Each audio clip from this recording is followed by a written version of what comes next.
Thank you all for being here. Good evening, everyone. I love looking around these rooms and seeing everybody here. So thank you. Thank you for coming. My name is Lisa Bachman, and I'm the executive director at the Alabama Holocaust Education Center. Tonight, we're gathering to commemorate the anniversary of Kristallnacht, the night of broken glass. Okay, this is sorry. Every time I move my notes, it advances the slides. Okay, so before we begin our program, I wanted to extend a very deep appreciation to Dr. Jonathan Wiesen and the UAB Department of History, the Rita C. and Solomon Kimmerling Public History Endowment at UAB, and the UAB College of Arts and Sciences. Their continued partnership, sorry, I'm losing my voice. Their continued partnership ensures that this commemoration takes place every single year and provides us with the opportunity for great learning and perspective. I also want to say a huge thank you to our team. Haley put a great deal of energy into this program, and the fact that you're all here is the best evidence of that. And then today, we had a teacher workshop, and our resource room was probably more full than I've seen it in a long time, with over 50 teachers who got to hear Wendy and our other presenter is with us today from Yad Vashem in Israel, Cheryl O'Chaim. Thank you. Thank you. Also need to say a huge thank you to Amy, Abby, Carly, and Scott for paying attention to every single detail to make sure that everything went just right. So we come together tonight to recall the nights of November 9th and 10th in 1938, when Jewish homes, schools, businesses, and synagogues across Germany and Austria were shattered. It was the night of broken glass, when that sound signaled breaking of lives, communities, and trust. Before that night, anti Semitism in Nazi Germany had been expressed through laws, propaganda, and social exclusion. In other words, words. Kristallnacht marked a terrifying shift. It was the first time that violence was carried out on a national scale, sanctioned and organized by the state. In its aftermath, 30,000 Jewish men were sent to concentration camps, and it became clear to the world that the Nazi regime no longer sought to intimidate Jews. It sought to eliminate them. Tonight, we must confront what is happening around us right now. The lessons of the Holocaust are echoing in our world today. In just the past month, we have witnessed an alarming use of Holocaust imagery and rhetoric that trivializes and distorts and weaponizes this history. Again, words. There were 8 members of a group of the young Republicans who were found sharing a text chat that glorified gas chambers, slavery, and rape. Really? Words like these are never harmless. When this was exposed, the reaction was, they're just kids. Well, no, they weren't just kids. These were adults in their 20s, 30s, and 40s. Others excused it by pointing to a group of Democrats, a candidate for attorney general who used violent rhetoric stating somebody needed 2 bullets to the head. More words. All of these are wrong. One wrong does not justify another. Both reveal how dangerous it is when cruelty becomes acceptable, as long as it targets someone else. These words, these behaviors have to stop. Here in Birmingham and across the country, during the No Kings marches, we saw images of the president with the Hitler mustache and wearing armbands with swastikas. It's a grotesque misuse of Holocaust symbols that degrades history and diminishes the real suffering. And this past weekend in Harrisburg, Pennsylvania, there was a Halloween float that depicted the gates of Auschwitz. In Iowa, a hockey coach attended a Halloween party dressed as Hitler. The excuse? It's just a costume. No, it's not. It wasn't. Each of these moments, whether a text thread, a costume, a parade float, they tell us something very important. We're not doing enough. Because when Holocaust imagery becomes a punchline, we edge closer to forgetting why this history matters so much. The Holocaust did not begin with camps. It began with words. It began with the normalization of hate, with laughter at cruelty, and with the steady erosion of empathy. It began when people allowed words to strip others of their humanity. So, what do we do? I know this all sounds very hopeless, but it's not. There is action that we can take. I'd like to offer a few suggestions. First, let's not forget, let's remember that our words have power. You know, as a kid, I was told, sticks and stones may break my bones, but names will never hurt me. Who knows that little jingle? Well, you know what? It's not true.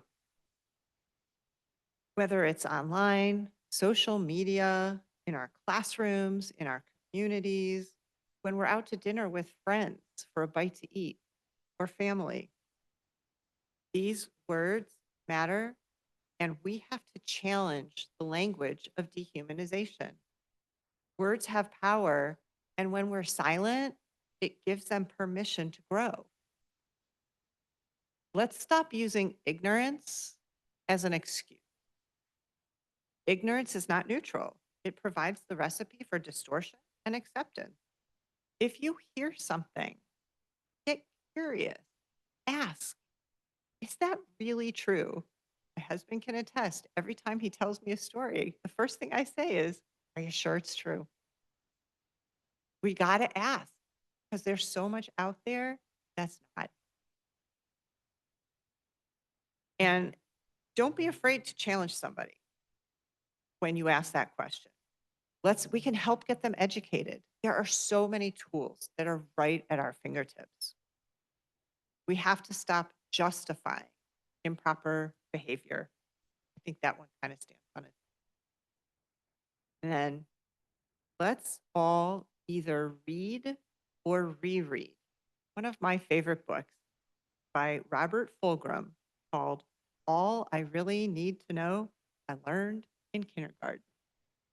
I see lots of heads nodding. Thank you. While it's not a Holocaust book, its lessons run parallel. He reminds us that the simplest lessons are often the truest. Share, play fair, apologize. Two wrongs don't make it right. We learned all of that in kindergarten. And it's really astonishing how we teach this to our kids, but as adults, we often forget it ourselves. We need to abide by that just as much as our. Most importantly, let's remember that the answer is not simply more outrage. That's not enough. It's easy to say, oh, I'm outraged. We've got to start looking at taking action, even the smallest of steps, similar to the things I just mentioned, can make a huge difference. It's building relationships and having the courage to be our authentic selves, show up and stand up for what's right is what matters. As we remember the shattered glass of that November night back in 1938, let us also remember what led up to it and that we all have the ability to take some small steps. Because if we don't, we know where it can lead. Let's stop thinking about who is suffering most and let's join together so that we can use this history to see humanity instead of a label. We're going to hear some really interesting things about that tonight. So now it is my honor to introduce Dr. Jonathan Wiesen, who is going to introduce our speaker. Thank you.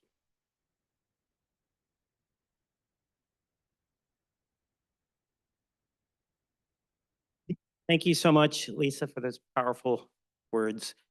Yes, a lot to think about indeed. I'm Jonathan Wiesen. I'm in the history department here at UAB. I teach classes on modern Germany, modern Europe, the Holocaust, and I have a distinct pleasure of introducing not one, but two towering figures in our field of Holocaust studies. Really exciting. We have never had this pleasure before of having two great scholars at once to present together. So it's a real treat. Before I introduce them, just also let me echo the thanks to the Kimmerling family, my chair, Walter Ward of the history department, and to Lisa and her team, Haley, Amy, and all of the great people of the AHEC, which I'm a proud board member. Jonathan Petropoulos will start first, is the John Crowell Professor of European History at Claremont McKenna College in California. He's the author of 5 books, and I will just list a couple of them: Faustian Bargain, The Art World in Nazi Germany, Royals and the Reich, The Princes von Hessen in Nazi Germany, and his most recent book, Göring's Man in Paris, the story of a Nazi art plunderer and his world. As long as I've known Jonathan in the field, he's been known as the guy who's the absolute expert on art plunder and art restitution. That's been borne out by his work from 1998 to 2000 as research director for art and cultural property on the Presidential Commission on Holocaust Assets in the United States. Dr. Petropoulos has also been expert witness in dozens of cases where Holocaust victims have tried to recover lost artwork, a theme that is still with us. Recently this year, Jonathan Petropoulos was featured in the film Plunderer, The Life and Times of a Nazi Art Thief, which aired this past March. And then our other speaker, Wendy Lauer, is the John K. Roth Professor of History, also at Claremont McKenna College. Dr. Lauer is the former director of the Magrublian Center for Human Rights at Claremont McKenna, and she chairs the Academic Committee of the United States Holocaust Memorial Museum in Washington. He has also published numerous books on the Holocaust, in this case, the Holocaust in Ukraine, including Nazi Empire Building and the Holocaust in Ukraine. And many of you, I think, know her study on gender in the Holocaust, Hitler's Furies, German Women in the Nazi Killing Fields, which was a finalist for the National Book Award and has been translated into 23 languages. Professor Lauer's book, The Ravine, Family, a Photograph, a Holocaust Massacre, which came out in 2021, received the National Jewish Book Award and was short and long listed for a number of other prestigious awards. Earlier this year, Dr. Lauer received a fellowship from Lund University and the Swedish Research Council, and there she conducted research with co-author Professor Jonathan Petropoulos on their forthcoming book, which you will hear about today. Thank you so much for coming to Birmingham, and I look forward to hearing. Thank you. Thank you. Thank you very much. Yay.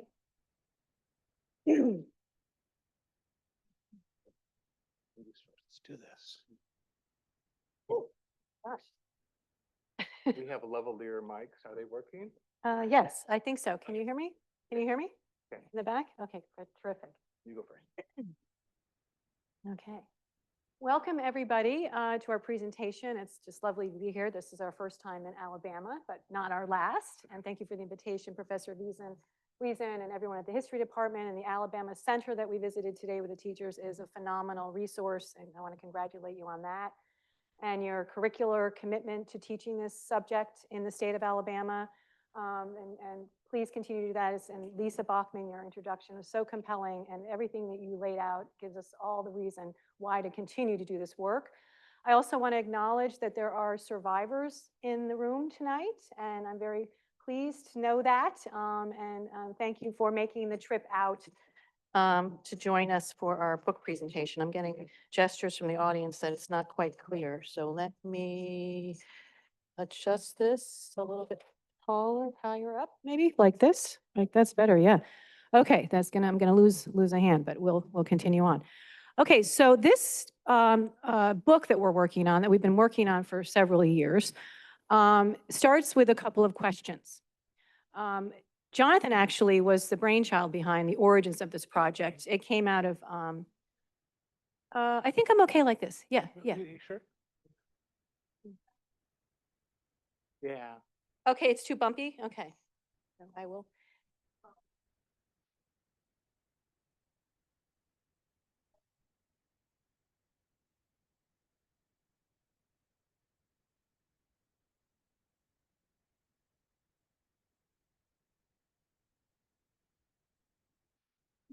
Hello, hello. Is that better? Yay. Okay. Okay, so we're here to tell you that there is an end. There is an end to genocide.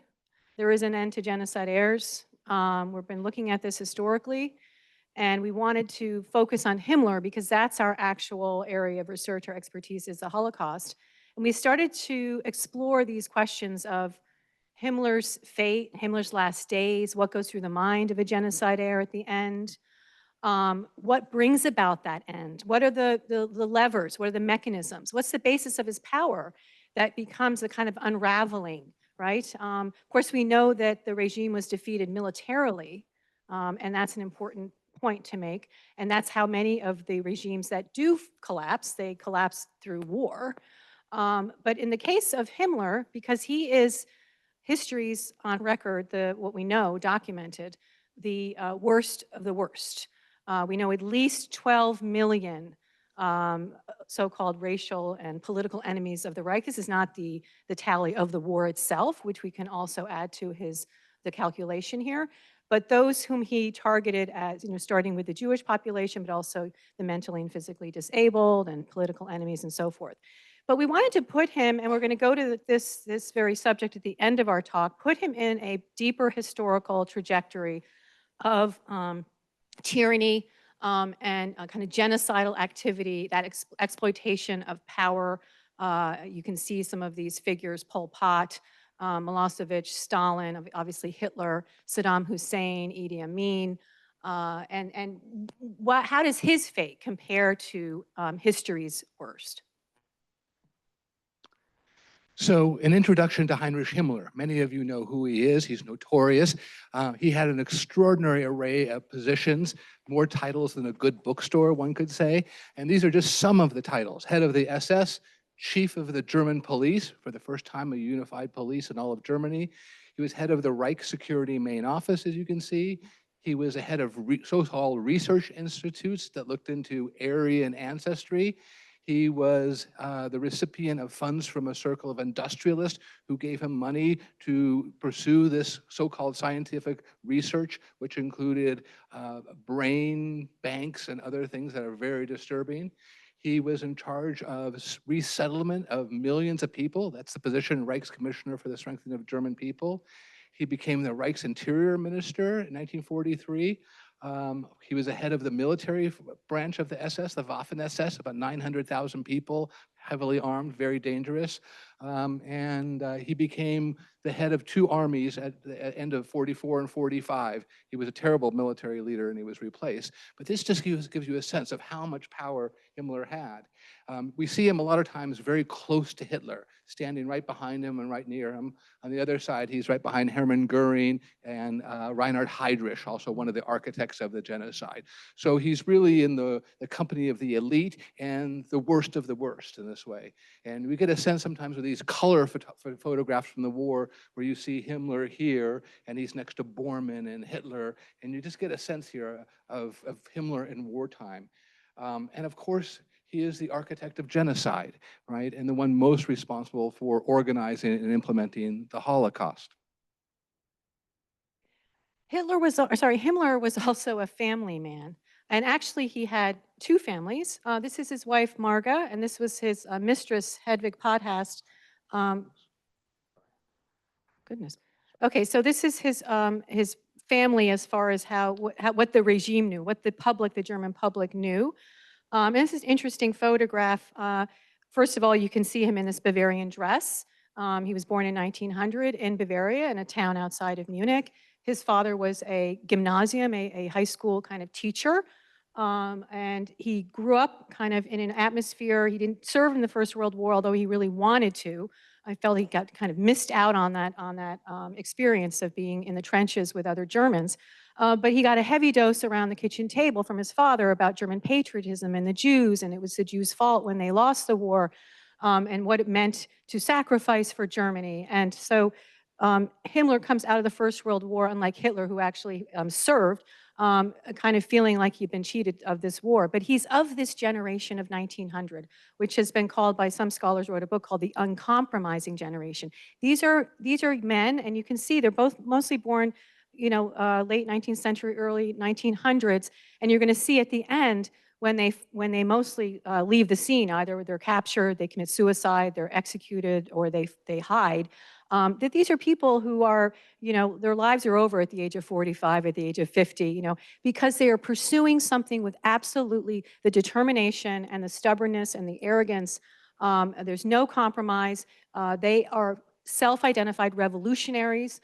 And they, in the case of Himmler, of course, and these are people who are elected, right? They're appointed to these offices, which grow and grow, and that's how he accumulates his powers, through this massive portfolio. He is so dutiful and so loyal to Hitler, and at the end, this is going to be a problem, because as that world is collapsing, it's hard for him to step outside of it. But in his very early formative years, he's awkward, socially awkward. He doesn't fit in at the university. People don't really want to be around him. He's kind of annoying. Like, how is he going to find his place in his 20s? Early on, he discovered Hitler, and he's a very fastidious note keeper. Keeping logs of all the things that he would read, and notations about his comments. And in 1924, he's oozing about Hitler's speeches and about how truly great a man Hitler is, above all genuine and pure one. His speeches are splendid works of Germandom and Aryanism. He read a lot of anti-Semitic and folkish literature. This is Himmler as a child, and very impressionable. And finding this movement, this Nazi movement, is fulfilling his what's missing as far as belonging, and this kind of group belonging, this camaraderie, and also a very simplistic worldview of racial hierarchies. He became obsessed with racial purity and ideas of Aryan origins. He associated Jews with degeneracy. At the age of 27 years old, he was proposing the cure for racial mixing as the removal of inferior races to preserve Aryan purity. And in his personal copy of Hitler's Mein Kampf, which we found in his house, the Allies found, down in Bavaria, he underlined sections where Himmler suggested, quote, the gassing of 12 to 15,000 German Jews during World War I might have saved the lives of hundreds of thousands of Germans. So Himmler realizes early on not only this kind of idealization, the cult around Hitler, but the closer he is to Hitler, the more power he's going to get. The proximity to Hitler is really important. And so he establishes the SS in 1929, this personal bodyguard unit that's going to, balloon into this terror organization.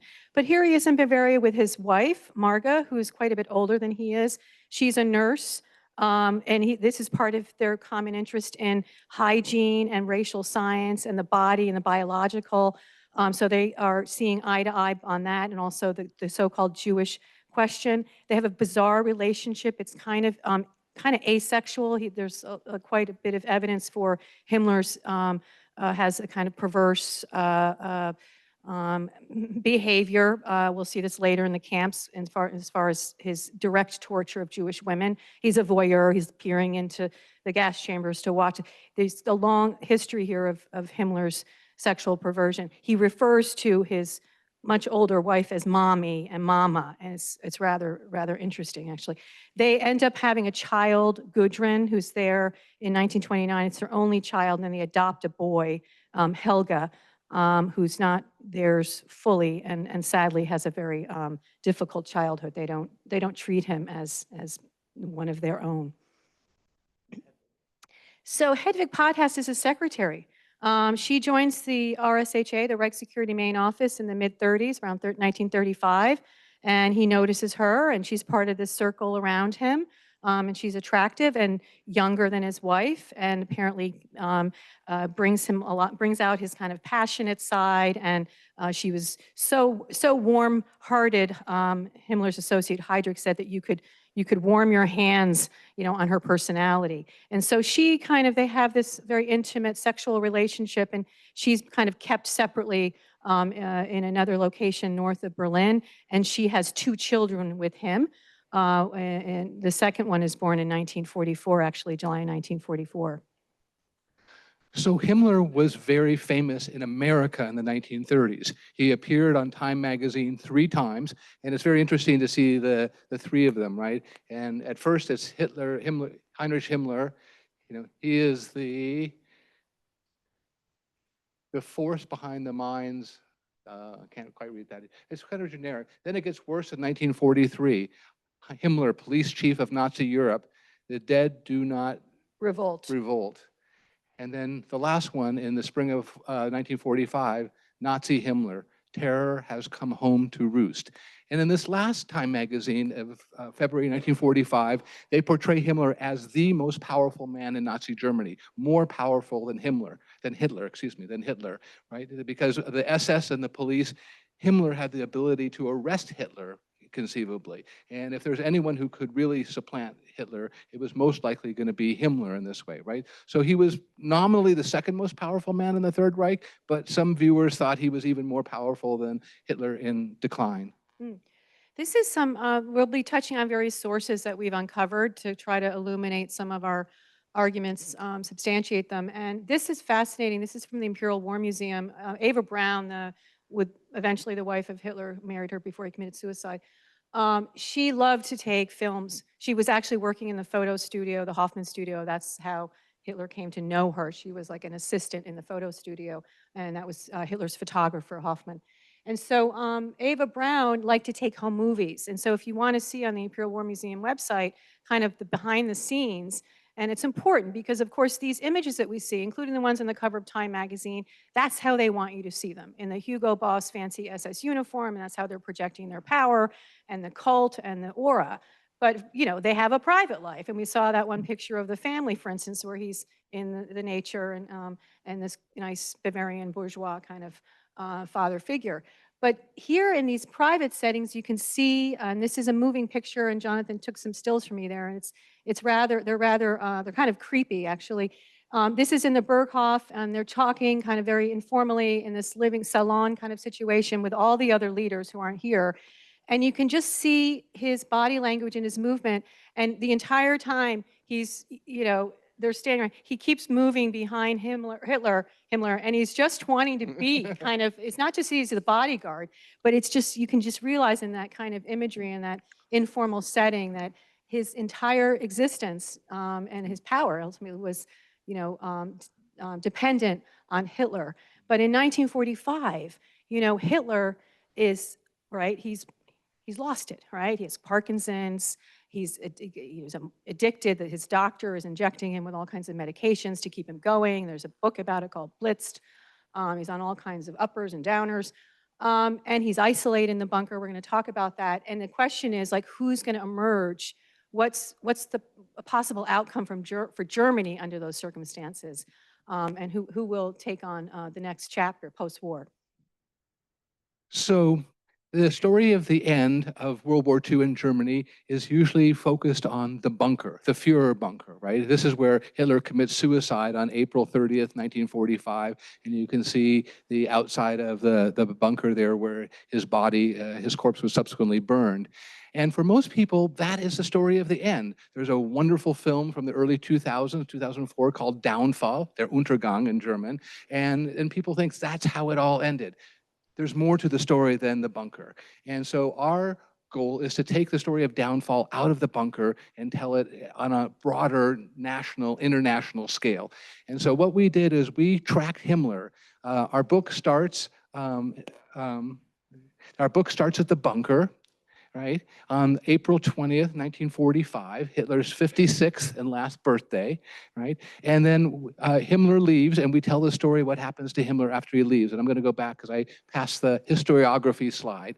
And one thing that's really interesting about the literature on Himmler, there are wonderful biographies. The one on the left by Peter Longerich, 800 pages long. He devotes about 20 pages to the last 3 weeks of Himmler's life, the last month of Himmler's life, really. It's really a book about the amassing of power, the rise to prominence, the crimes he committed. And I think historians have been much more interested in gaining power and wielding power than losing power, right? And the downfall. So we want to emphasize that part of the story. Wendy's advisor in graduate school, Richard Brightman, the book is intentionally limited, but it's another example, a great book on Himmler, but they don't talk about the end. So we start at the bunker. That's our opening chapter of our book. And it's this is the bunker. These are Life magazine slides of the bunker, and it gives you a sense. And it's the last time that Himmler saw Hitler, right? And Himmler encouraged Hitler to try to escape Berlin, to go to the Alps and to save himself. But Hitler said, no, I'm going to stay here and see it through. So Himmler leaves, never to return to Berlin. And again, we have to understand the context, right? The Soviet Red Army is coming from the east, and they've launched the attack on Berlin on April 20th. The artillery is hitting the bunker. The Western armies, the British in the north and the Americans in the middle, and Hessen in the south, they're pushing in. So it's like a vice that's gripping Berlin, right? And Himmler's ability to move around is quite limited. Berlin is to the south of this. Berlin would be down here. This is a hospital called Hohenlychen. So the story is going to take place in the northern part of Germany here, right? And his route. And he's going to go all the way up to Flensburg, which is the German city on the Danish border. And this is where going to be the last government of the Third Reich is going to be based. And so what we did in our research is we traced Himmler's movements from April 20th. We started in Berlin at the bunker. We rented a car. This is a speeding ticket that I got. But here showing that, I got blitzed, as they say, the Germans say there. But this is a journey about cars, right? It's not a stationary story in the bunker. You get in a car and Himmler interacts with the world. He experiences the end of the war. And I should say, Himmler loved cars. He had these Mercedes 770s that were massive and armored and expensive. He had even had his first car going back to the late 20s, and the car was very important to Himmler. He was a man of action, a new man, a man of mobility, and he would even drive himself to the SS headquarters in the early years. His car became a trophy for the Americans later on. You can see this is one of the big ones here too. So it's Himmler in his car for most of the journey, though he's reduced to moving around on foot later at the very, very end.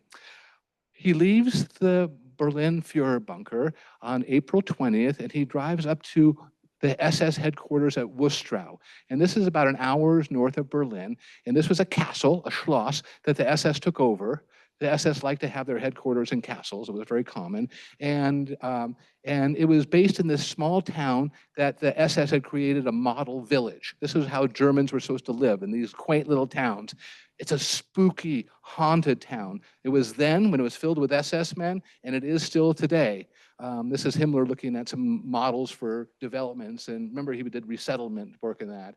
They have a little museum there that is an exercise in repressing the past. There was one document in the whole museum that dealt with the Third Reich, and considering this place was just filthy with SS men, right? Thousands of SS men and their wives and kids. And we have a museum here that's all about how it was in the GDR, in the East German, there. Nothing, it's this haunted past of this village. But this is where Himmler was with his SS cohort, and that's what he does on the night of the 20th. He goes there with his SSs. What are we going to do now? I've said goodbye to Hitler. What's the plan? What are we going to do? And they do have a plan, right? They do have a plan. But before they implement the plan, there's a first step that's rather remarkable. And I should say, in the Wustrow headquarters is this individual, Walter Schellenberg, Schellenberg was the head of foreign intelligence. He was the chief spy in Nazi Germany. And he's the one who's advising Himmler. He's young, he's very intelligent, he's opportunistic and manipulative. Just to give you a sense, Walter Schellenberg had 31 passports that we found in the National Archives. This is that way he operated. He was counterfeiting currency. And so he's the one who's telling Hitler, overthrow him, Himmler. telling Himmler, overthrow Hitler, and we have a plan, right? So go ahead. So what are Himmler's options when he leaves the bunker? And he is conflicted, again, because he has this sense of loyalty to Hitler, and a lot of the people in the inner circle who have already kind of written off Hitler are encouraging him to do something. They fear Himmler, all of his forces, all of his policemen, all of the underground, and in fact, even at this point, Hitler fears Himmler, which is very interesting. He's afraid that he's going to carry out a coup. So as he's leaving Berlin that night, when all the leaders say goodbye to Hitler and it's nighttime and the sky is filled with the glow of all the bombing raids, and they realize that militarily they are not going to win this war, Himmler drives to the north, first to his SS headquarters to kind of reconnoiter with his men. What's left of them are all converging on that headquarters. They're taking over that town. But what are his options? One, he could surrender the camps to the Allies because he's in control of the camps. And he's under a lot of pressure to release those prisoners because Hitler's saying none of them should fall into enemy hands. Put them on death marches. We have about 800,000 left in January 45, and sadly about a half are going to die because of these death marches. That did not have to happen. They could have been released, right? But he's waiting, and he says, oh, if I release them, I'm going to defy Hitler, right? So you can see that he's vacillating there, and a part of him doesn't want to release those prisoners. He's created that system. The Nazi system of camps ballooned into something like over 40,000 camps if you include the army camps as well. That's the source of his power, right? But he can use those prisoners as bargaining chips. Could he surrender the camps to the Allies? Should he destroy them and their inmates and follow Hitler's nihilism? Should he negotiate the release of select prisoners to exploit them as hostages? Could he organize a coup against his master? Should he surrender to the Allies? Of course, he's involved in peace feelers, and he's getting kind of overtures through his Walter Schellenberg is saying, come, they want you to surrender. Who should he surrender to? Should he follow the unconditional surrender demand of the Allies, which would mean to the Brits, the Americans, and the Soviets, right? He ends up choosing the surrender option. I mean, he's gonna bargain with his prisoners right now, but it's going to then evolve into peace negotiations.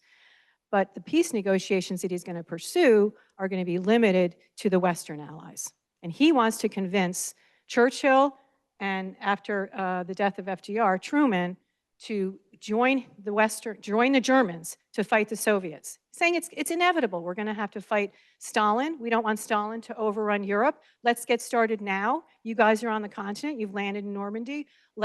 You back us up. We've got our men on the front line, and we'll continue this fight. So that's one of his angles. Now, before he pursues this, and it's this cast of characters at the end that's kind of bizarre too, in this moment of implosion. Who emerges, right? His Mazur. This is this guy here, Felix Kirsten, right? Right? His Mazur. And then, yeah, and there he is over there, right? So who are the people that he's closest to that he can trust? His Mazur. And his Mazur has this villa in a place called Hartswald in the forest north of Berlin, very secluded, and that's where he would service various patients, and Himmler was not his only patient. Ribbentrop and other leaders, including royalty. So this Mazur was very well connected. He was a Finnish man, actually, by background, and made his way to Germany to establish his business. So he was kind of a cosmopolitan healer.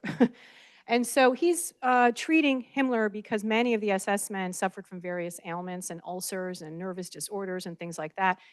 Some could interpret that as a response, a physiological response to the horrible work they were doing. That's up to you to decide. But he had stomach problems, Himmler did, and this Mazur relieved them, and he became addicted to this man because he could get that relief from this massage specialist. So Mazur, who actually has this link to Sweden because of his Baltic kind of background and to the Swedish government, is facilitating negotiations on the release of prisoners for the Swedes. And Himmler goes to this secret hideout directly from Hitler's bunker that night after the birthday party, drives up, and who does he meet? I don't know if you know this story. It's absolutely unbelievable. A representative of the World Jewish Congress, Norbert Mazur, who is flown in from Stockholm, and it's a very dangerous flight, completely undercover. Nobody knows about this. Nobody who was in the bunker knows about this. Just Himmler and his Mazur and Schellenberg and Himmler's adjutant.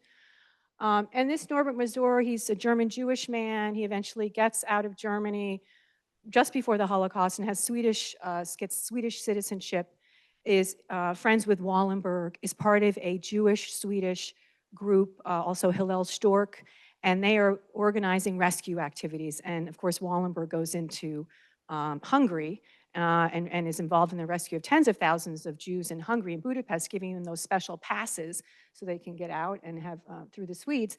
But Wallenberg doesn't return from that mission. In January 45 is the last time he's been seen. He's picked up by the Soviets, brought back to Moscow, and murdered there, actually.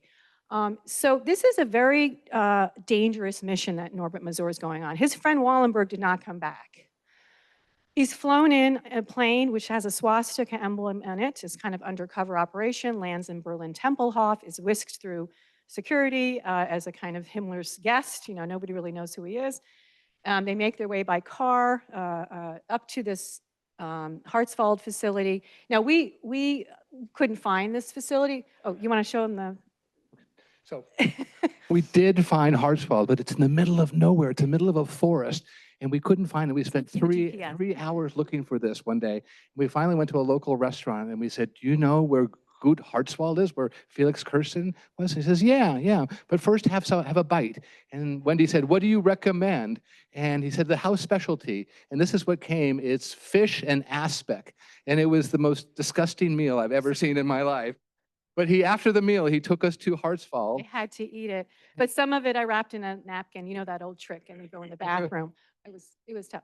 But we finally got to this. This is what it is today. This is what it was like, you know, when Mazur and Himmler met on the night of April 20th. And again, Himmler went from the bunker up to Worstow to see his SS men, and then the secret mission eastward to Gut Hartswald, where he would meet Norbert Mazur and have this incredible discussion from 2:30 at night till 6 in the morning.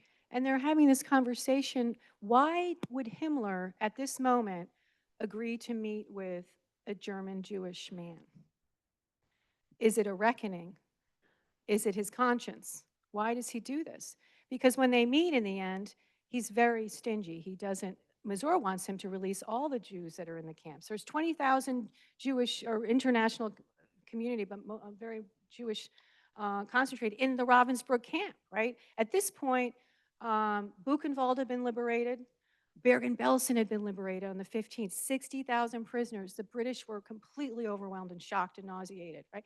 Camp Ohrdruf had been liberated by Eisenhower, who famously said, these things beg our description. Everybody has to come see this so that we know this is not going to be, you know, promoted as propaganda. This is reality. So Himmler's not only trying to kind of get out of this situation to save Germany and his own skin, but it's against the clock of the revelations and the realities of the Holocaust, right?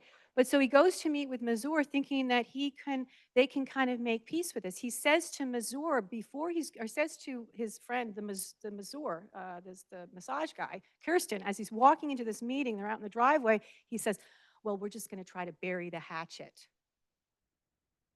Right, so there's delusion in this, but it's an interesting point I want to make. He arrogantly assumed that his power extended to manipulating the Allies, that he could control destiny as he had millions of others. He assumed he could cover it up. He assumed he could minimize the final solution. He had thought through his gaslighting strategies and a script for doing so, inflating the number of survivors, referring to epidemics in the camps and other natural causes of death that the prisoners brought upon themselves. He pointed to unruly camp guards as anomalies. He blamed the Allies and the Jews for starting the war and worsening conditions, And then he relativized the suffering. He said the war in the war in the East was unbelievably difficult. Either we prevailed or we would perish. The war at the Eastern Front made the most difficult demands on our soldiers. A terrible climate, never-ending distances, enemy populations, constantly appearing partisans. Only by being harsh could the troops prevail. Because of this, they were forced to destroy whole villages if there was resistance and shooting from such a village. By the way, he said, the Russians are not ordinary enemies. We cannot understand their mentality. In the most hopeless situations, they would refuse to capitulate. Because of these difficulties in the East, the Jewish people suffered great casualties. And one needs to remember that the German people also suffered severely. That's what he said to Mazur. His attempt to suppress, conceal, and distort Nazi anti-Jewish policies reveals that he was clueless about Allied knowledge of the final solution. The statements he made to Mazur show that he viewed declarations by Allied leaders to prosecute war criminals, including himself, as negotiable. He just needed to hang on long enough while denying and distorting his own culpability. He tossed out excuses to Mazur like, quote, the bad reputation of these camps was because of the unfortunate choice of names for them. That was a mistake. We should have called them educational camps. He boasted that Germany had the lowest crime rate in decades. Is that what he wanted to take credit for that? Prisoners performed heavy labor, but so did ordinary Germans, and the treatment in the camp was severe but just. Mazur interrupted him. One cannot deny, he said, that many atrocities occurred in the camps. Yes, answered Himmler. I have to admit that this happened, but I then punished the guilty. Mazur did not want to risk agitating Himmler to the point that he would not negotiate a release of prisoners. He had to choose his words carefully, but he could not give Himmler a pass on the just treatment of concentration camp prisoners. Mazur felt satisfied pointing out the facts of the camps in the name of the suffering Jewish people. Mazur felt, quote, that he had the upper hand as the advocate of the bent over but not destroyed rights of man. He believed that Himmler felt the weakness of positioning. So in Himmler's last reckoning with a German Jew representing the World Jewish Congress, he denied the Holocaust. And he went a step further with the ultimate act of scapegoating in the ancient history of anti-Jewish hatred. He told Mazur that the war would not have started. All the millions who died and were murdered by his regime would have lived if only they had met 10 years ago to have this conversation. Man, we have to move on. a little bit. Hartswald, yeah. Mhm. So Himmler leaves the meeting in Hartswald about 6 in the morning, and he drives further east to the sanitarium, to the hospital at Hohenlychen. And this is where he spent a great deal of time, and he was treated by Kirsten here very frequently too. He had his own villa. At Hohenlychen, this hospital, his childhood friend, Karl Gebhardt, was the doctor in charge. And this is the worst of the Nazi doctors. He was doing horrible experiments on people and things I won't get into detail, but this is part of Hohenlychen, the torture of prisoners taking place there. On the way from Hartswald to Hohenlychen, they go right by Ravensbrück, the women's camp, right? And from the road, he can see the barracks. He can see the facility there. So that's what we're trying to do, is to put Himmler kind of in the physical space and what he's seeing and what he's experiencing. He also encounters death marches. This was a photo at the Ravensbrück camp exhibit, and this is a site of where there was a death march. And so as he's driving in his big car, he sees people from Auschwitz, other camps who are marching westward, and he encounters them, right? So we always have to keep that context in mind. And we're going to go very quickly in something that's important. It's called the White Buses Action, and this was undertaken by the Swedes, right? And This they is were a trying- result of these conversations with Yeah. Mazur and at Hohenlychen with Count Bernadotte.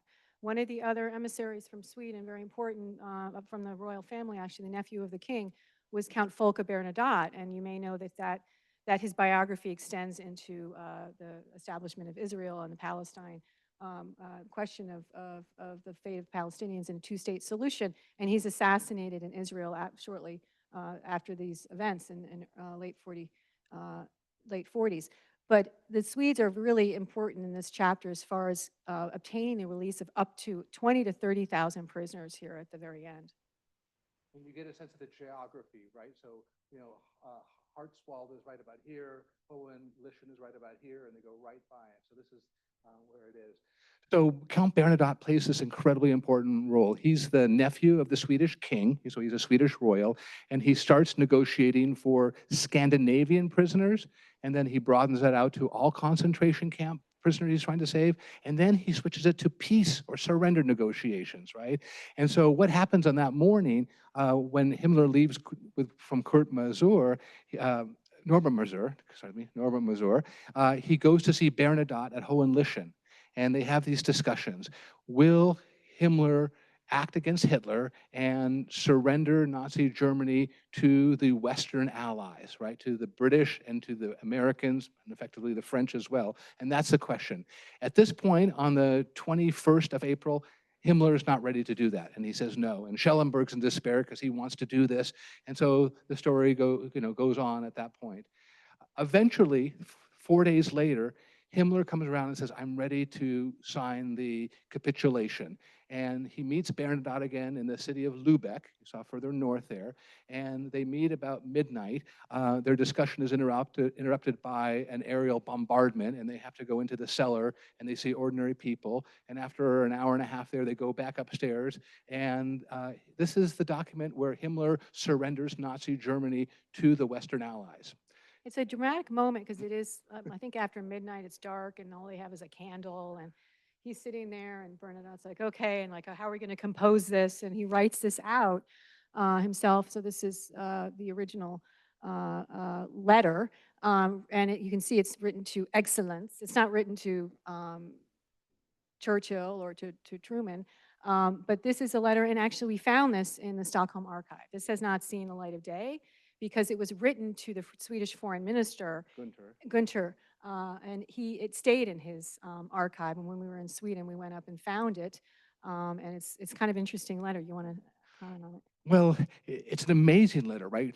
The faithful, loyal Heinrich, der Treue Heinrich, as he was known, he's actually acting against Hitler's orders now. But he's also trying to protect himself. And so this is a very anodyne, a very ambiguous letter. It says to Swedish Foreign Minister Gunther, I'm prepared to undertake all the steps that we discussed, i.e. surrender, and I put myself in your hands. Please go to the Western Allies and do what we talked about. He doesn't say the word surrender or capitulation, but that's really what it is. But there's enough of the plausible or the deniability in case someone finds out about it, he can deny it. He's a cunning, calculating person. Well,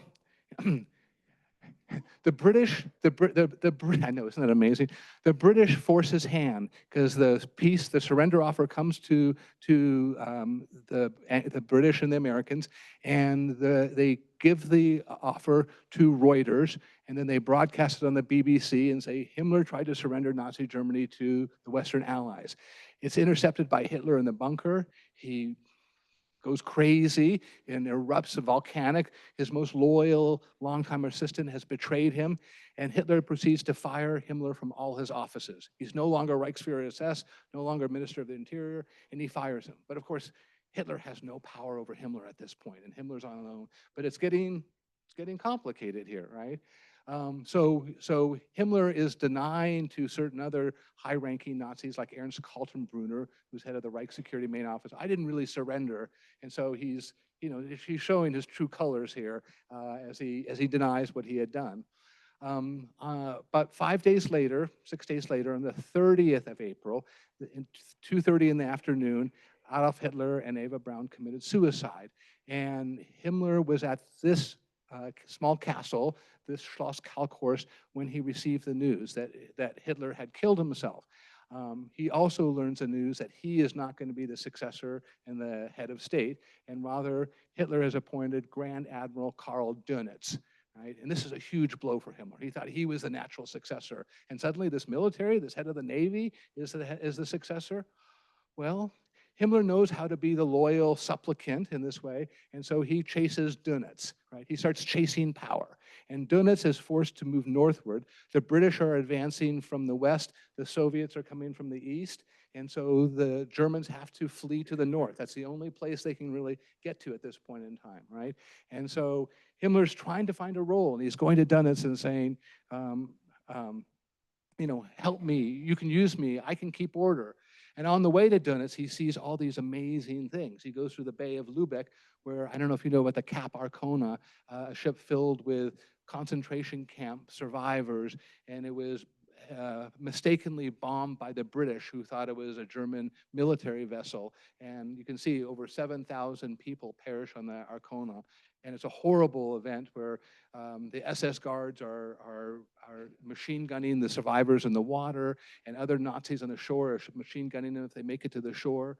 And this is the world he's traveling through at war's end, this surreal, it's dark, dark place at war's end. And we went to the local archives, and you see this world portrayed, these amazing stories of the Soviets coming in and raping women, and some of the most terrible letters and accounts I've ever read in my life. So again, we're trying to put him in the historic context. And this is where he's staying as he moves north towards Flensburg. Sometimes these beautiful country houses, these Bauernhof, right? This was a relation of the Himmlers in a place called Neversfeld, and he imposed upon them and stayed there for a couple of nights.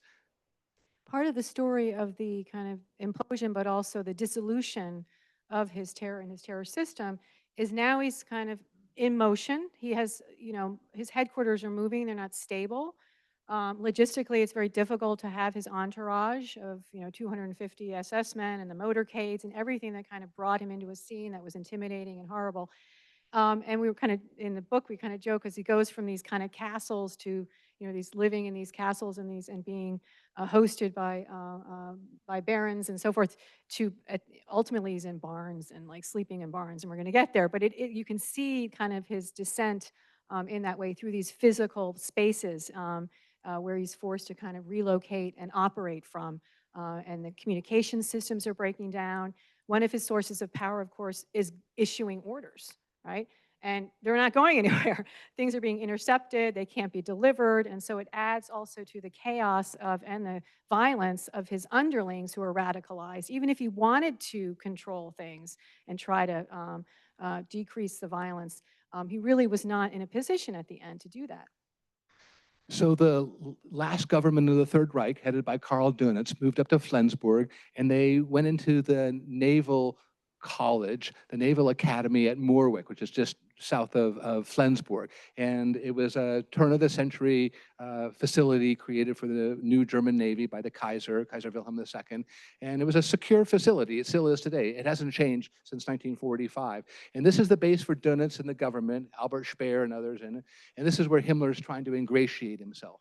Now, we should mention Himmler has a few other cards to play. He has prominent hostages, right? He has the Prime Minister of France from the 1930s, Leon Blum, the Austrian Chancellor Kurt Schuschnigg, the Prince von Hessen I wrote about, and they're in the Alps, and they're prisoners or hostages of Himmler. And he thinks, maybe I can use the prominent hostages as a way to get out. But just around this time, the 2nd, 3rd of May, they get liberated by the Americans. But even though things are not going the way Himmler wanted, there's still hope for him at this period. And an important moment is on the 3rd of May, where the Germans, Dönitz sends a delegation to see Field Marshal Bernard Montgomery, who's in the north of Germany, and they offer to surrender. And remember, that's the plan of Himmler, to surrender to the British and the Americans and to continue to prosecute the war against the Soviets. And Montgomery takes the surrender. It's a little back and forth. They have to go back to Moorwick, to Flensburg, and then come back. But there's a surrender there. There has also been a surrender in northern Italy, in western Austria on the 2nd of May. So it looks like the Himmler plan might be coming into fruition, right? However, the key person is General Eisenhower, right? He is heroic, and he says, we're not going to let the Germans surrender only to the British and French. It has to be all three. And he says, if you don't surrender to the Soviets immediately, we're going to continue to bomb you. We're going to shut off the escape from the east because the German soldiers and civilians are trying to flee the Soviets. And Eisenhower plays hardball with them. And they realize we have to surrender. And so there's 2 surrenders, as you probably know, in France at the Eisenhower headquarters in Reims on the 7th, and then the next day in Berlin at Karlshorst, the Soviets demand a surrender. So at that point, the war is over for the Germans. Himmler's hope for a negotiated peace are gone, and the story changes dramatically. He goes from being a leader or an aspiring leader to a person on the run. right? He creates a fake ID. This is his fake ID. He conceals himself as a, they call it Geheimfeldpolizei, secret field police. It's a lesser known unit of the SS, right? He couldn't imagine not being in the SS. He makes himself a sergeant. That's as low as he could imagine making himself. It's still automatic arrest if the British or Americans captured it. They're arresting all SS, including the Geheimfeldpolizei. It's a really amateurish fake ID. But again, Himmler was the model of radical resistance. You know, if soldiers retreated, he wanted to hang them from the trees as a lesson, like you can't. So it was very difficult for him to plan his escape when he's supposed to be telling everyone to be radical in this way. So he goes from staying in these castles to farmhouses. This was another one. He slept in Flensburg. And what we ended up doing was going and meeting these local historians and talking to them and getting the local lore. We'd find the 100-year-old lady who remembered when Himmler came into the town, right? We went to the local archives and Because at you know, this point, they're knocking on windows and doors, just Yeah. looking for shelter. And he's got his SS entourage has been winnowed down to like it's decreasing 50, and then at the end it's 4, right? Because they just can't. They have to leave trucks behind, and they have to leave all their strong boxes that are filled with gold and stuff. They, you know, they shed both the part of his crew. He's telling them just to peel off, go save yourselves. All of you colonels, you're going to have to turn into captains. You know, go under for a while. They're going to need us for reconstruction, things like that. But at the end, he showed horrible leadership because he just told them to, you know, take off and flee and good luck, and did not in any way provide them any guidance. Yeah, he had had his last meeting with his SS men on the 5th of May, and he says, you take off your SS uniforms, and they're all disguising themselves, and eventually come back in the police forces. The colonels of the SS are going to come back as captains in the police force, and we're going to rise again. And that's his plan. And you know, he is accompanied by his bodyguards, these 6'5" SS guerrillas, and a small group of other people. These are his adjutants who are with him until the very end. And of course, he's prepared some measures for his escape, including stashing money all over the place. This is millions of dollars found in the Alps, right? But by the way, there are hobby historians who are still looking for SS treasure and SS gold. You know, but the SS was not just a mass murdering operation, it was a kleptocracy. It was a big plundering operation. And so he did have financial assets there. He eventually has to cross over the Elbe as he has his group and they're heading south. He does want to make it back to Bavaria and southern Germany. That's where his 2 families are living. That's where much of his money is. That's where he comes from. So he's trying to make it. His big problem is crossing the Elbe River and the Elbe Channel. So they have to abandon their vehicles there. They pay a local fisherman to take them across in the middle of the night. We're talking May 15th and May 16th now, right? And they make it across, and now they're on foot. But they're with millions of other refugees, and they try to blend into the background, and there's demobilized soldiers walking and refugees, and they try to blend in. He's taken off his uniform. He's put on mostly civilian clothes. He's put an eye patch over his eye. He shaved his iconic mustache, right? And, you know, this is basically the last place. But he kept his signature glasses. Yeah. So this is the Kept last certain place he things with stayed. him, Yeah. even though he changed his disguise. He wasn't going to fully take on another identity, and that ID is that forged ID is a disaster. If you study it, you can see how easily detectable it is as a fake. In any event, he keeps his glasses, and he also keeps with him a manicure set that is monogrammed RFHH. Only he could have that. Like, he keeps very clear identifiable objects with him, which is kind of an interesting question. It's an amateur's escape route. But I think he also probably thought, I may have to prove my identity at some point, and I can show people that I really am the Reichsführer SS in this way. So his men, they stay here for 2 to 3 days in this barn. The family knows who he is, but they claim they do not. And then they're trying to make it further south. They have a river they have to cross, the Ost River. It's further south, still in North Germany, and they're not sure how to get around it. They could have just gone up the river, up the road a little bit and crossed over unguarded, but they decide they're going to try and make it through the British checkpoint. And so Himmler sends part of the group over first to see if they can get through and come back. They don't get through. They're apprehended by the British because they see the Geheimfeldpolizei, the secret police. But Himmler and a couple of his 2 bodyguards, they try the same thing, and they're actually captured by Soviet soldiers.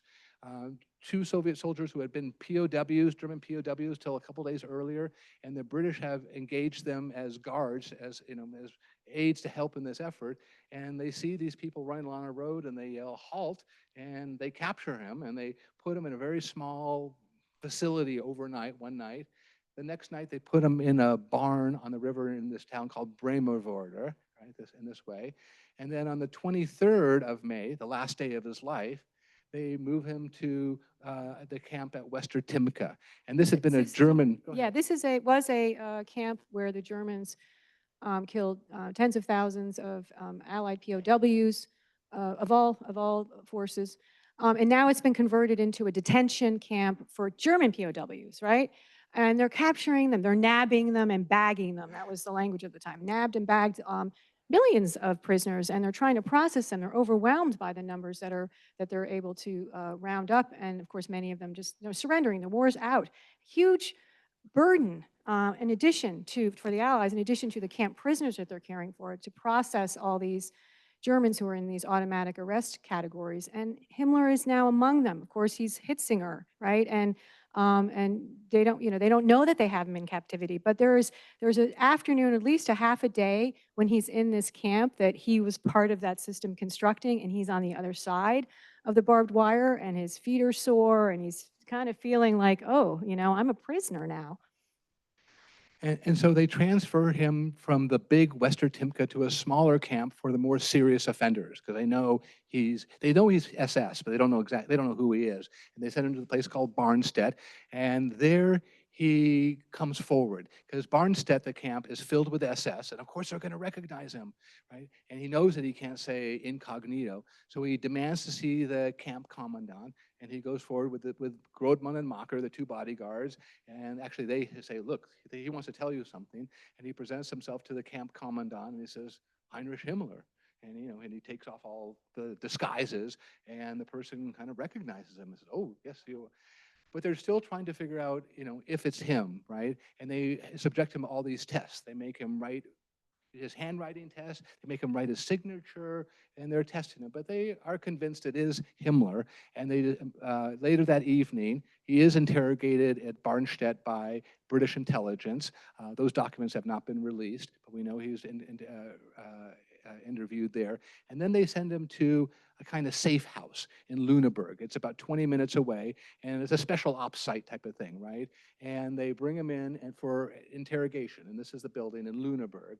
And They've subjected him to multiple body searches. At this point, we have what the Brits are calling the SS cough drop. Cyanide is in massive distribution. The Germans, of course, the chemical industry, the use of chemicals and gas for murder, they have this at their disposal. Now they're packaging it in these little glass vials and putting them in little cases. And these are being handed out to Nazi party leaders, to SS. And this, if you can't get out, here's your other escape route, and there's mass suicides in Germany among the leadership and ordinary party people, mayors, and in many cases, mass suicides with entire families. Of course, Goebbels also committed suicide with his wife and all of his children in the bunker. So for these leaders, this was always considered another option. And they're carrying these things around. And the Brits really want to capture, these are their trophies. For all of their comrades who had died, this is it. They want to get these big killers, and they want to bring them to justice. And so the hunt for Himmler, he's the last one left, really, is really intense. And you can see how the Allies have created what we would call kind of Nazi hunting agencies today, and how they go about that in their intelligence operations. And so they really are closing in on him. They've arrested Himmler's family in Bavaria. They're interrogating them. They're tapping his associates' phone lines, like, where is he? Have you seen him? They're going into the Flensburg government, questioning Dönitz and those folks. Is he here? Is he on the compound? And they really are closing in on him. So they know by the time that they arrest him on the Bremervorde Bridge, there have been sightings through the Danish underground and other sightings that he's in the area. So they finally get this guy. They bring him to this special, this house for special purposes, they called it. Bring him into the Lüneburg villa, Victorian home. They've cleared out the furniture. And the doctor, Dr. Wells, starts to do a more invasive examination. which Himmler's going to find very humiliating. It's going to be a rectal, it's going to be everywhere, because at this point, they're convinced that he does have cyanide, and they even had him eat a sandwich and see if it was in his mouth. And so they just don't want to be cheated, of this capture with the cyanide. Yes, the most important prisoner captured by the Americans was Hermann Goering on May 7th. And the most important prisoner captured by the British was Himmler. They wanted to keep him alive. No one knew more about the operations of Nazi Germany than Heinrich Himmler, right? Now, when he commits suicide, they invite the press in, Pathé, the newsreel. They invite photographers in. They invite people to come and view it. He has a British uniform on his top. He refused to wear a complete British uniform because they made him get out of his disguise, and he's naked underneath. They would lift the blanket up and show it to the female personnel there and humiliate him and mock him in that way too. This is part of the end. They leave him on the floor for about 40 hours without moving him, and then they finally. And here's some of the coverage at the time, right? This was one of the things captured on him. Yeah, He had the cyanide, by the way. It was not embedded in his tooth. Some of the literature says that that's impossible. It was actually between his like jaw and his cheek down below, and he must have somehow kind of tucked it in there when, in the transport. And Dr. Wells told him to open up his mouth, and he was shining a light, took a lamp, by the window to look in, and he saw that blue tip. And then he, tried to open his mouth wider, and it was at that moment that Himmler bore down on it and clamped down on it, actually bit the doctor's hand, and it released the poison, and the odor was like unbearable. They said it was like enough to kill an elephant. It was so strong. And they're just trying to revive him desperately for about 15 minutes. They took plaster off the ceiling and mixed it with water to induce vomiting. It was a really frantic scene, but that was it. He was gone, and it was an agonizing end for him. About 15 minutes of respiratory and gasping. Here's the villa in the press you see. Now, with his death, there have been a lot of books written that are conspiracy theories, right? And say that Churchill ordered him murdered. This is a theory, and it didn't happen. We don't believe it happened. But these are the people who have written about the last days. These conspiracy theorists, right? So one of our jobs is to disprove that. Some of the historians, a third conspiracy theorist, Martin Allen, went so far as to insert forged documents into the British National Archives at Kew. And they found that the documents were printed by laser printers, but they were trying to frame Churchill for Himmler's murder. And it was one of the first times, or the first time I've ever heard of, that someone actually didn't take something out of the archive. They actually placed it there to try and prove it, right? Go ahead. Yeah, so it's interesting that some of the arguments, like what happens to his family, there's his daughter Gudrun, and I said they were captured. There's Margaret, the wife. They end up in Nuremberg, and they kind of live out the rest of the war. When the Allies told Marga that her husband, did you know that your husband was dead and committed suicide, she apparently responded like she had just heard the news of the death of her household cat. So it was interesting. But the daughter, she goes on and she wants to carry on the kind of legacy of her father. When she looked at the picture of him that was published in the press, she said, yes, that's my father. Yes, he's dead. I recognize him. But she's tried to argue that that it was a posed picture, that it had somehow been doctored, and starts to see these kind of doubts about his end. And she starts this theory that the British actually murdered her father. He was always a victim. She was going to rehabilitate him and spend the rest of her life writing the true Himmler biography, and spent most of her post-war life supporting the SS Veterans Organization, Stille Hilfe, and funding that and kind of carrying on her father's legacy. So Gudrun Himmler believes her father was murdered by the British, and she's the one who's helping SS and giving money to SS, and she's kind of the queen bee of the SS there. And she died a couple of years ago. You can see her from the 30s to end of her. Yeah. Go ahead, but you can do. Yeah, I mean, this is kind of the legacies part of this as far as his family. This is just recently the grandson of Himmler, who was the mistresses through that lineage, realized on Wikipedia that he was, by recognizing his grandmother Hedwig, that he was in fact the grandson. He's a pastor actually, and very interesting story. Just broke in the news a few days ago. I just wanted to point that out. But, you know, so we have these kind of the legacies of his family and their incredible stories. It could go on and on. But what happens to his body? Because part of the story of genocide heirs and their end is the physicality, like their corpse. So no longer is Himmler an agent of history. He becomes this corpse on the floor, you know, ready for public viewing. The people go in, they mock him, they kick him, they tell jokes about him, they desecrate him, they cut his hair. And they end up, before they bury him, in a secret location because they don't want a pilgrimage site to emerge and the emergence of neo-Nazism at that site. They do a couple things. Before we do that, because we promised in our title, and we're finishing up here slowly, we said we'd talk about some other Nazi leaders. So we just compare Himmler very briefly to Hitler, right, who also committed suicide. The Soviets were the first ones to get into the Führerbunker, right, and they were looking for Hitler and what happened to him. The Americans are able to come this summer and look around and poke around in the bunker. This is the couch that he was sitting on when he put the revolver to his temple and shot himself and killed himself. And Eva Braun took cyanide and she died there too. The Soviets, in fact, captured the remains of the body. They had been burned in a shell hole there, but they found the bodies and they had the bodies. The Soviets didn't tell the Western Allies that they had Hitler's bodies, and Stalin played games, and the Soviets played games for a long, long time. What happened to Hitler? They didn't say that they had it, but in fact they did. It was in the 1970 when they had buried Hitler and Eva Braun at an army base in Magdeburg, and as they were giving that base back to the Germans, they decided they were going to take the bodies out, and rather than re-intern them, they said, let's just destroy them. So in 1970, Andropov and the Soviets destroyed the corpses, and there was a belief that a skull survived in Moscow, but forensic investigation of this skull, it's a woman's skull, it's not Hitler's. What remains of Hitler? This. As disgusting as it is, 4 teeth. He only had 4 good teeth, Adolf Hitler, when he died on April 20th. Everything else was a bridge or a crown and that. And this is how we can do the DNA testing and prove that Hitler died. We know he's a vegetarian, as you can read there too. But this is all that remains of Hitler because of the Soviets and what they did. Now, when Himmler died, as we said, it was international news, right? May 23rd, the same day that the Dönitz government is arrested and the Third Reich comes to an end, is the day that he commits suicide, and every newspaper has it as a headline, basically, there, too. Oops. There we go. Now, his corpse, please. They make a death mask, which was a common practice at the time. It has an ancient history we don't have time to get into.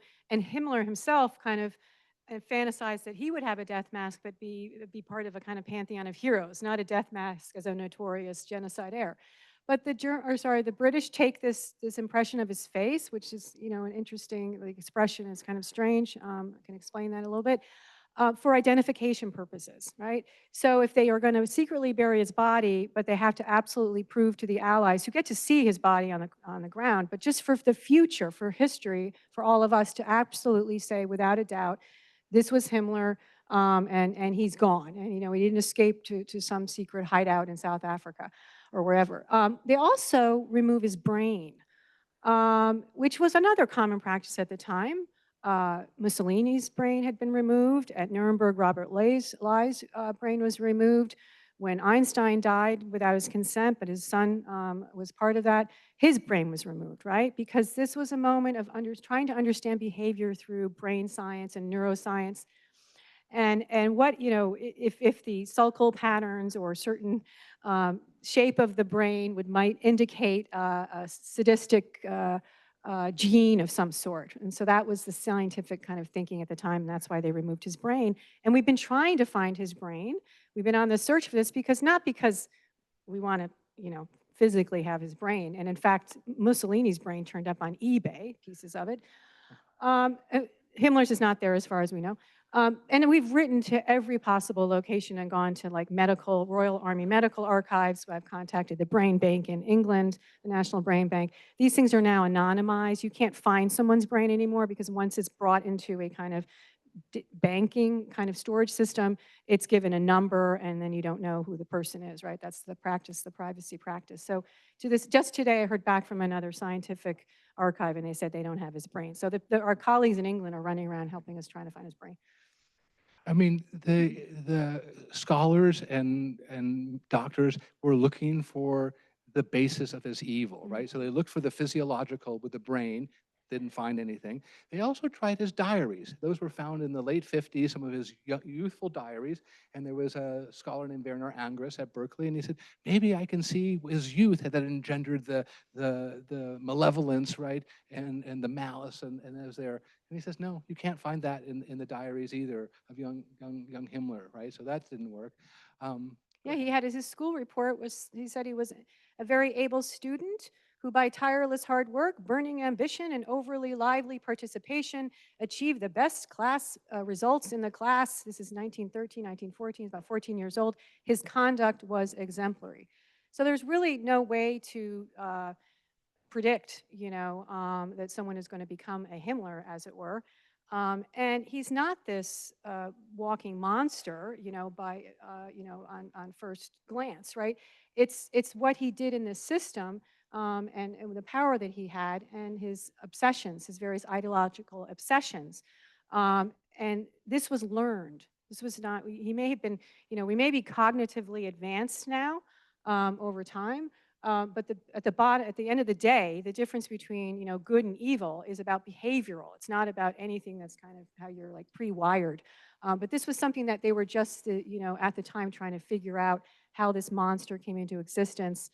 We never want to let that occur again, and studying his brain may give us some sort of guide to that.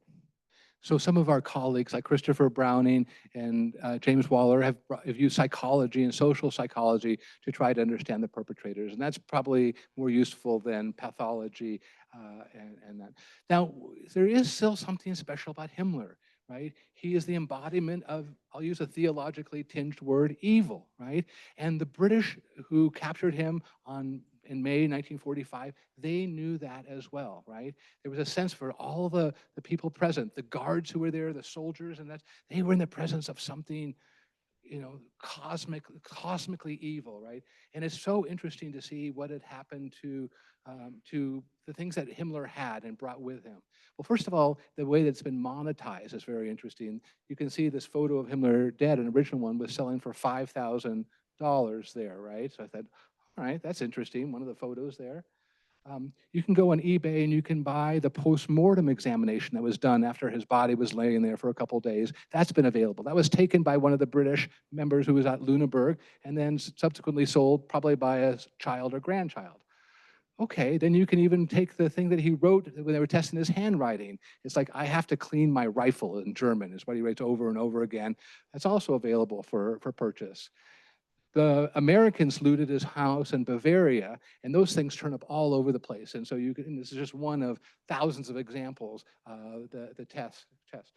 The glasses he had on at Lüneburg, one of the sergeants he took it off his face as soon as he died, and the doctor said, no, you got to put it back on because we can't take that. But eventually, someone took it and put it up for sale, and if you've got $10,000 to $15,000, you can buy Himmler's glasses. How about body parts, folks? What do you do with locks of his hair? That's what the British soldiers were doing. They were all taking Himmler had no hair at the end, right? They all took souvenirs, right? But even in the Imperial War Museum has locks of his hair, which is strange because it's a body part, right? Okay, in that way. You can buy a cyanide capsule, an SS cough drop, as my colleague said. You want to buy a shirt of Hitler? Also has that aura to it, right? Sometimes it gets a bit ridiculous. Hitler's underpants for $4,000 to $5,000. So just to give you a sense about, there is something though that people feel on a visceral level that this is a special kind of evil that's there, right? And that's reflected in the way they handled his body and his property. Two final points. First of all, on that question of the material kind of culture and these afterlives of his possessions and even parts of his body, there is a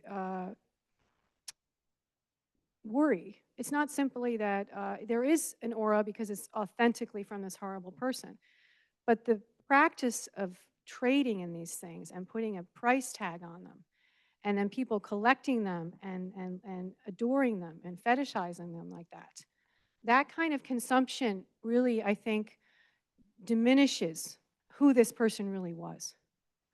I was reminded recently because I was reading the introduction by Hugh Trevor Roper, who wrote a lot about the last days in the bunker and so forth, but this is now more recently, before he died, the introduction to a volume on Holocaust perpetrators down the ranks. And I just want to read that because I think it's important to remember today. With the passage of time and the change of generations, we tend to forget or attenuate the horrors of war, and in retrospect, to relativize them. That is to place them in the long context of history and conclude that they were not unique and therefore less inexcusable than was thought at the time, right? So the people at the time said, this is the worst we've ever seen. But over time, we lose sight of that. And I think when we go back to this history, deeper history of the genocidaires, first of all, we don't have as much documentation. And if you want to look at Genghis Khan, if you want to go back, to Ivan the Terrible and look at, various dynasties of rulers, and this is based on this next iteration, the final chapter of our Himmler study is based on these new volumes that I got involved with. 3 volumes on the history of genocide going back to ancient times to the present. I was responsible for the section on the Holocaust, and we had excellent coverage there and more chapters than any of the other chapters. I wanted to make sure that was clear. But as I was working on that project, I asked my students some research, and I said, could you go back to volume 1 and come all the way forward and tell me what happened to the genocidaires? What happened to the bad guys? What was the historical pattern of downfall? And it turns out that the Nazi period is the high point of justice. It's really phenomenal. The Nuremberg trials alone is kind of the tip of the iceberg, and the fact that they were able to pull that together under those circumstances in 1945 and come up with those indictments and carry out that trial and collect all that evidence and interview all those, collect the affidavits, interview the suspects and so forth, and it's just a treasure trove. And then the subsequent trials, and then the pursuit of justice in all the various countries that were impacted post-war across Europe. So we have a pretty impressive record. Most of the bad guys did not get away. They committed suicide. They were killed in battle. They were arrested. Not all of them were executed. Not all the sentences were carried through. There were amnesties for sure, but they did have to. There was accountability, and this is it, guys. If you look pre-modern, modern, state leaders were immune to this. Kings, immune to this. Religious leaders who said, I'm doing this in the name of God, immune to this. Most genocidaires die of natural causes. And it's only in the post-war period that, starting with the Holocaust, that we see accountability and there's actually an infrastructure internationally, no statute of limitations, for instance, in the case of Israel, right? That's how they got Eichmann. Is universal jurisdiction, right? We have more success, as it were, in Guatemala and cases in Africa where leaders are brought forward, right? The ICTY, the ICTR, right? And so I feel like this was an opportunity. This was a moment, a commitment to this when people really understood the gravity of what happened. And over time, that starts to diminish. Like, well, maybe, it's okay. Like Putin, he's a leader, then it's okay, right? So to try to remember the severity of what people are experiencing on the victim side of this and the ambitions of these leaders and the patterns of their intent and their grand imperial schemes and their absolute disregard, as Stalin would say, one death is a tragedy, a million is a statistic, that kind of thinking. To be very much, pay attention to that, and also remember that this infrastructure that was built up from Lemkin forward, whether or not we haven't ratified the ICC, but that doesn't mean that we can't be part of a community whereby we are committed to accountability and justice. Thank you. And finally, my last word. I just want to emphasize with you all in 10 seconds, we really are fighting against this tendency to show him as a powerful, impressive individual, right? And we want to show, to really understand Himmler and these genocidaires, you have to see their downfall in the end, right? That's when you understand that they were cowards. That's when you understand that he didn't stay there and answer for his crimes in front of the allies and international justice there, right? And so we feel like this this is the true Himmler right here, right? The coward who takes his own life at the end, right? And so we just want to keep that in your mind, that juxtaposition of Himmler at the apogee of his power with all his regalia and Himmler at the end. And we think that's really is important. And hopefully, well, as Professor Lauer said, will inspire people to push back against other tyrants. So thank you.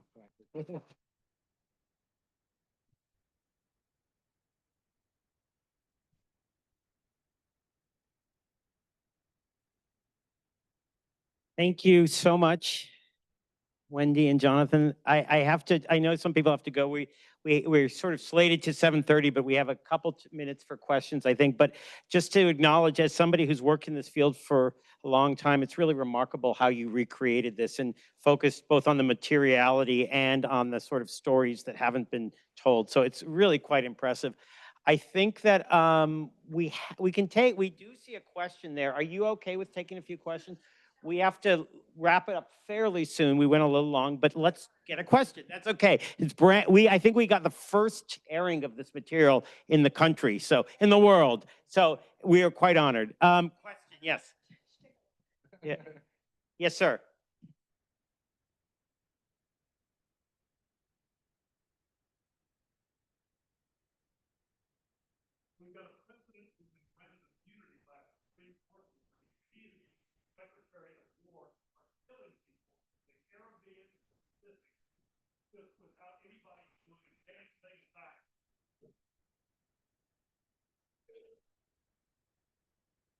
Well, thank you.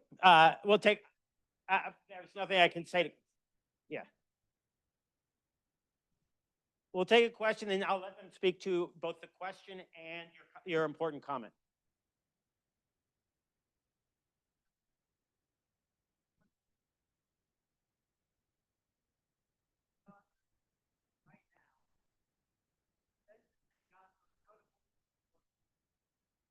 Okay, so let's get, these are important current events. I'm wondering if I have some questions about this particular theme, but does anybody want to actually ask a question about? Yes, sir. Yes.